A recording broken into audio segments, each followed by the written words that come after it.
Hey everybody, Keep7 here, back with another Magic the Gathering Arena video, and today we are going over my over and underrated cards for Kaldheim. There are a lot of really interesting cards that are coming out in this set, very exciting cards that are coming out in this set, so I just wanted to go over in this video what cards I think are overrated and for what reasons, and what cards I think are underrated for what reasons, and also just to discuss a couple cards that I think are just, or at least one card that I think is just incredibly good and possibly broken. So without further ado, let's get into it. I have my over and underrated categories separated into various sections. So we're going to start with removal. So the card I think that is overrated as far as removal is Bind the Monster or Bind the Monsters. So this card is a 1 mana, 1 blue mana enchantment aura enchant creature. When it enters the battlefield, tap enchanted creature. It deals damage to you equal to its power. Enchanted creature doesn't untap during its controller's untap step. So for limited, I think this card is absolutely fantastic. I do not argue that this is a very good limited card, but in a constructed setting, allowing one blue mana is good, but allowing a creature to deal damage to you equal to its power when you cast this on it, you're letting it attack you anyway. So you're really only taking one turn away from it as opposed to two. I don't know. Compared to other removal spells of this nature, Bubble Snare, things like that. Allowing the creature to deal damage equal to its power to you, I think, is just a very bad trade-off. I would prefer other forms of removal rather than this, and I'm seeing a lot of buzz about this card, so I think it's fairly overrated. Despite the fact that its converted mana cost is pretty favorable, I think that its downside is much worse than alternatives. And then the removal I'd say is underrated that I haven't been seeing a lot of buzz about is Feed the Serpent. We have rare... I've mentioned this in another video, but we have Vraska's Contempt, which is a very popular removal spell in Historic, which the only difference between this card and that card is that card gains you 2 life and this doesn't. But I wouldn't say that, life gaining aside, that this is that much worse than that card. This card is a very good card at common, and that card is, I believe, a rare. So...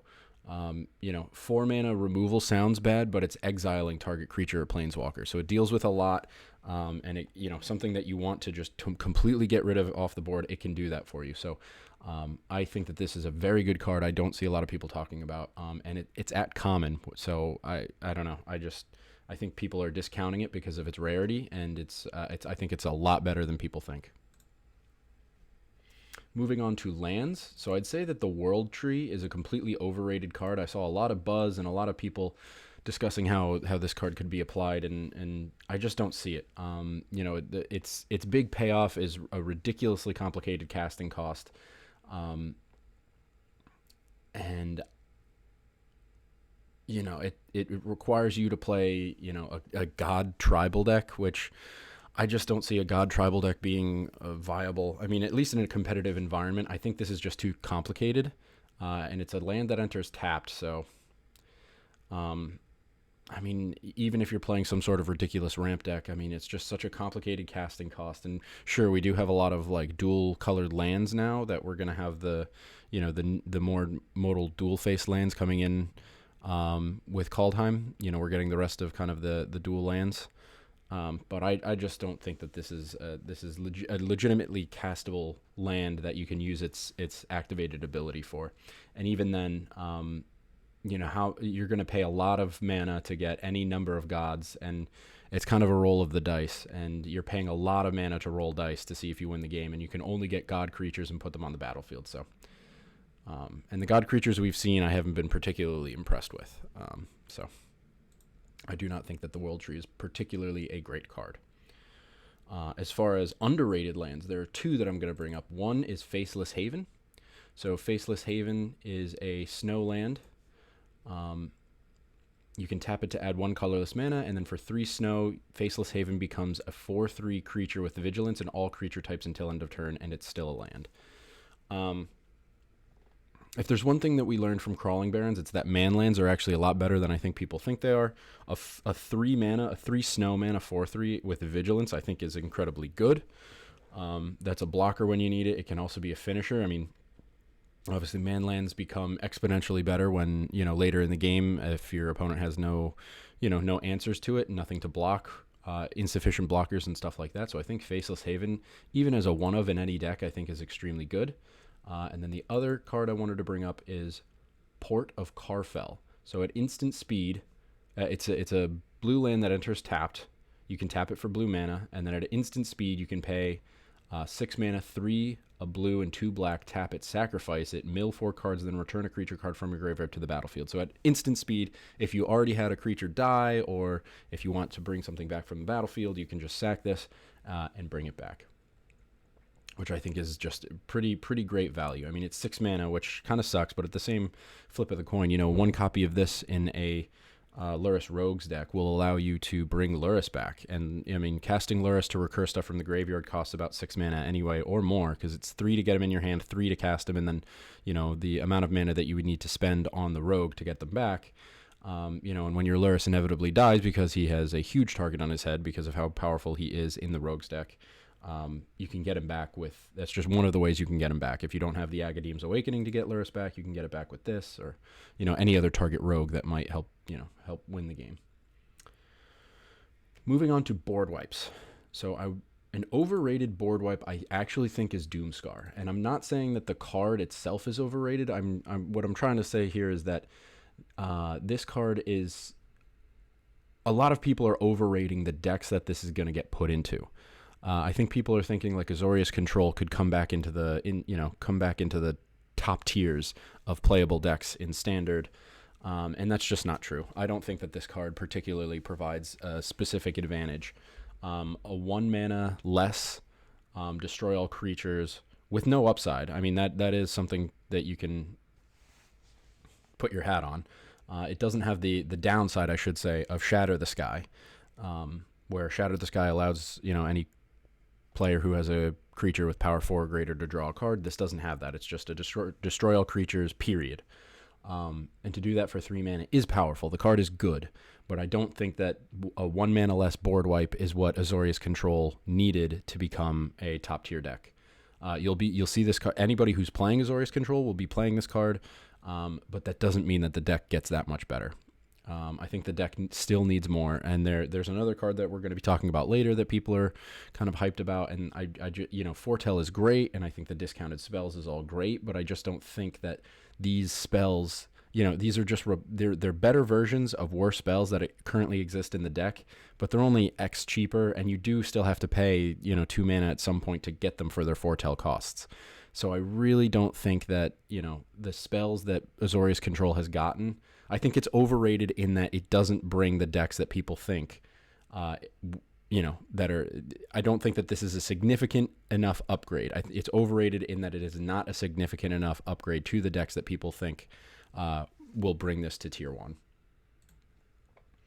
And then the board wipe that I think is underrated is Blood in the Snow. So Blood in the Snow is a 6 mana, 4 and 2 black snow sorcery. Choose 1, destroy all creatures or destroy all planeswalkers. Then return a creature or planeswalker card with converted mana cost X or less from your graveyard to the battlefield, where X is the amount of snow mana spent to cast this spell.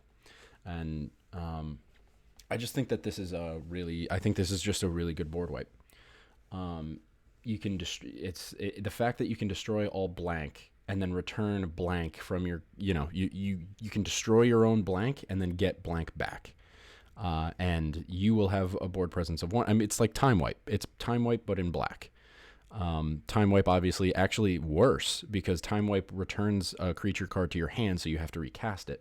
This will destroy your own creature, assuming you have one, and then bring it back to the directly back to the battlefield. So if it has an ETB, you get your ETB again, generating value there. If it's just an immediate threat, you just have an immediate threat brought back to the battlefield for a mana cost of up to 6. So that's pretty incredible.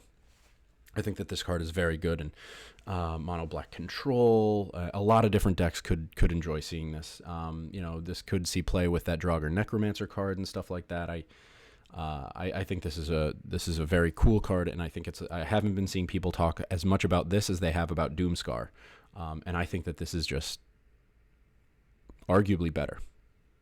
I think a discounted board wipe is not as good as a more expensive board wipe with massive upside. I'll say that.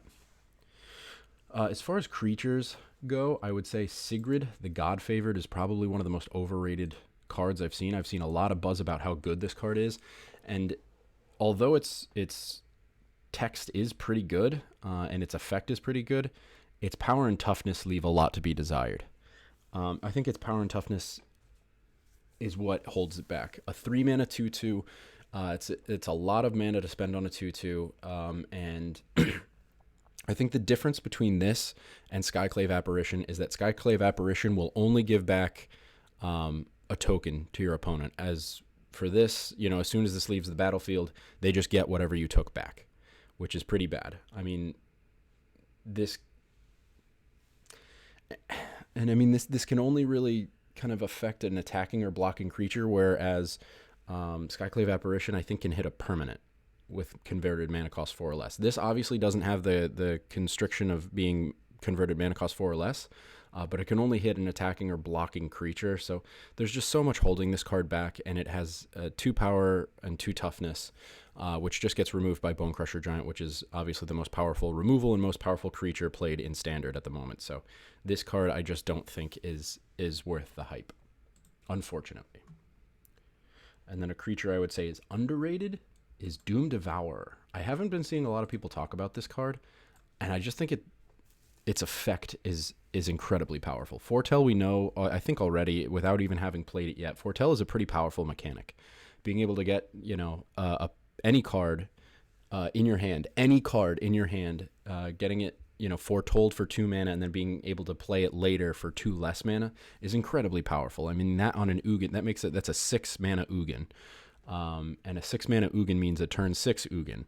And a turn 6 Ugin means that you can ramp into it to make it even faster. So you can get like turn 3, you could potentially, if you play your cards right, you can get an Ugin out on turn like 4 or 5 potentially. If you get like the Solemn Simulacrum at the right time, if you're able to ramp lands a little bit faster, you can get an Ugin out extremely quickly with this card. And that's just Ugin. That's an 8 mana card. Think about all the other cards that you can get out, relatively faster using this guy. So I think that, an 0/3 with really kind of a top end of being a 2/3 when you foretell a card is kind of not that great, but it's the effect that he gives to all the cards in your hand being able to be foretold and then discounting them 2 mana. Discounting any spell 2 mana is I mean, I think it's really powerful, and I think that not a lot of people are talking about that card. So as far as Planeswalkers go, I'd say that Nico and Kaya are somewhat overrated. I see a lot of buzz about them. I think Kaya's a little overrated because she doesn't return any spell to your, when she puts her ghost form token on something, it doesn't return to the battlefield, it returns to your hand. If it returned to the battlefield like the actual ghost form card, I think that'd be one thing, but it returns it to your hand, which I think is kind of bad. It replaces it with a 1/1 white spirit creature token with flying, but I'd rather just have the card come back to the battlefield and maybe retrigger an ETB. And then Nico, again, is just, it's the same situation with Doomscar. I think Nico is a good card, and I think Kai is a good enough card. She might be a bit expensive and maybe doesn't have as much value as you'd hope. But Nico is just another card that I think it's a good card, but is over, I think people are just really getting hyped for Azorius with Doomscar and Nico, and I just don't think that both of those cards are good enough to bring that deck, to bring Azorius control back into the fold.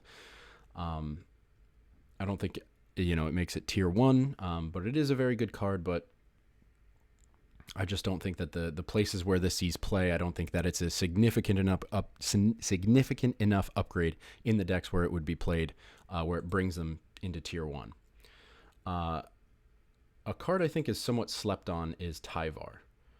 I think Tyvar could have a lot of value, especially in conjunction with Vorinclex, but I guess really Vorinclex plus Planeswalker is overpowered. It doesn't matter what Planeswalker it is. So I guess really Tyvar might be as, over or underrated as he may be. I think Vorinclex, I guess is what I'm trying to say, is just an extremely powerful card with Planeswalkers. And, Vorinclex plus Planeswalker equals win. So maybe Vorinclex is I think people are already rating this as a good card, and I would agree with that. So maybe, I guess what I'm saying is I don't think that any of the Planeswalkers are particularly that good, but I think Vorinclex plus Planeswalker is very good. And the only one, I mean, obviously the color conjunction between Vorinclex and Tyvar just is kind of a shoo-in. So I guess realistically, you can play Vorinclex easily with Tyvar Kel and get a lot of value pretty easily. You could obviously splash green for a Nico deck or a Kaya deck. You can do an Abzan deck with Kaya and include Vorinclex, or a Bant deck with Nico and include Vorinclex. But Vorinclex plus Planeswalker, very cool. As far as gods are concerned, I didn't see any gods that were particularly great, but I think Turgrid is kind of an underrated god. I haven't really seen her get discussed much, and I just think that her effects are extremely powerful. I think, there are a lot of situations where discard could be pretty powerful. Elspeth's Nightmare, Agonizing Remorse, discard effects Duress. Discard effects can be really powerful right now. I mean, people are playing Ugin, so a 1-mana Duress can get an Ugin, can nick an Ugin from somebody's hand, and then all of a sudden that Ugin is now your Ugin. For free, basically. You made them discard it, and then it goes to the graveyard and then goes to your side of the battlefield. So I think that this card has some implications that are extremely powerful. It's extremely situational. Every time you cast a discard spell, you never know if they have nothing or if they have something.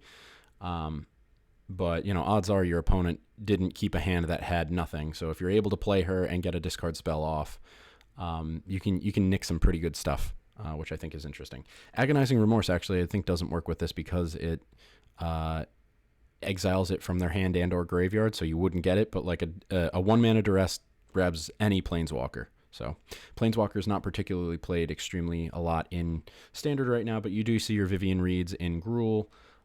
You do see Ugin here and there.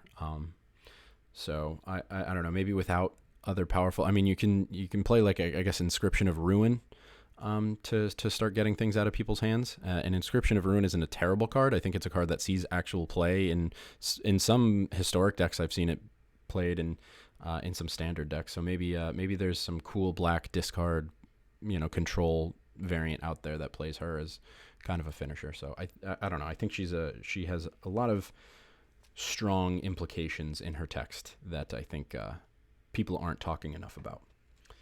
I think Saw It Coming is a counterspell that is somewhat overrated.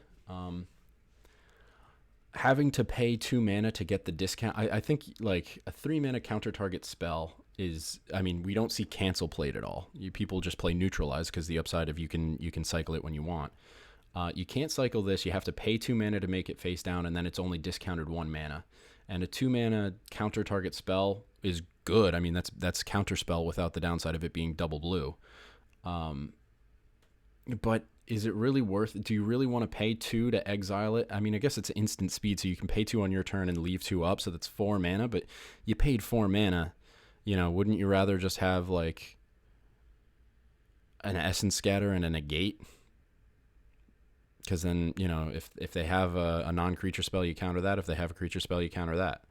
And then you paid 4 mana, you held it up, rather than paying 2 mana, only leaving 2 open, and then they play something, you counter it. I don't know. Obviously, that's a very specific situation and kind of a narrow way to look at it, but I don't know if this kind of counter, like only discounting it 1 and having to pay 2.